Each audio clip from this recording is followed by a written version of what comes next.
দেশনায়ক নেতাজির পূর্ণায়ব মূর্তি স্থাপন করল তৃণমূল। শুক্রবার নেতাজির জন্মজয়ন্তীতে ইন্দাসের বাঁধের পাড় বাজারে এই মূর্তির আবরণ উন্মোচন করেন ইন্দাস ব্লক তৃণমূল সভাপতি শেখ হামিদ।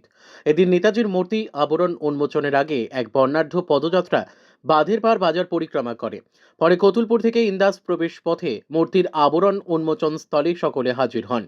গান, কবিতা সহ অন্যান্য সাংস্কৃতিক অনুষ্ঠানের মধ্য দিয়ে নেতাজিকে শ্রদ্ধা জানানোর পাশাপাশি স্থানীয় বিশিষ্টজনদের নেতাজি সুভাষচন্দ্রের ছোট্ট মূর্তি দিয়ে সংবর্ধনা জানানো হয়। বিষ্ণুপুর থেকে শুভম কর্মকারের রিপোর্ট, বিগ নিউজ বাংলা। উন্মোচন ইন্দাস ব্লক তৃণমূল কংগ্রেসের পক্ষ থেকে এলাকার সকল স্তরের শুভবুদ্ধি সম্পূর্ণ মানুষকে নিয়ে আমরা আমাদের বিশ্ব নেতা দেশনায়ক নেতাজি সুভাষচন্দ্র বসুর মূর্তি স্থাপন করলাম এবং এলাকার সকল স্তরের মানুষকে নিয়ে সাংস্কৃতিক অনুষ্ঠান, কবিতা, গান, আবৃত্তি থেকে শুরু করে সকল স্তরের মানুষকে নিয়ে একটা সাংস্কৃতিক অনুষ্ঠানের মধ্য দিয়ে আজকে নেতাজি সুভাষচন্দ্রের জন্মদিন পালন করলাম। অবশ্যই বাংলা গোটা পৃথিবী ভারতবর্ষকে পথ দেখায়।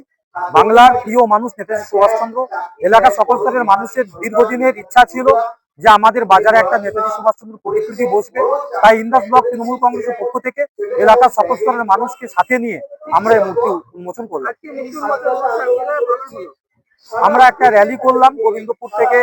এলাকার সকল স্তরের মানুষকে নিয়ে একটা আদিবাসী নৃত্য, বিভিন্ন মহিলাদেরকে সাথে নিয়ে একত্রিত ভাবে বিভিন্ন প্রতিকৃতি নিয়ে আমরা একটা র্যালি করলাম। জাতীয় পতাকা উত্তোলনের মধ্য দিয়ে, জাতীয় সঙ্গীতের মধ্য দিয়ে নেতাজির প্রতিকৃতির উন্মোচন করে আমরা এলাকার সকল স্তরের শিল্পীদেরকে নিয়ে একটা সাংস্কৃতিক অনুষ্ঠানের মধ্য দিয়ে, মিষ্টিমুখের মধ্য দিয়ে এলাকার সকল স্তরের মানুষকে নিয়ে উৎসবের আকারে আমরা আজকে নেতাজির জন্মদিন পালন করলাম এবং সাথে সাথে আমরা প্রতিকৃতি উন্মোচন করলাম।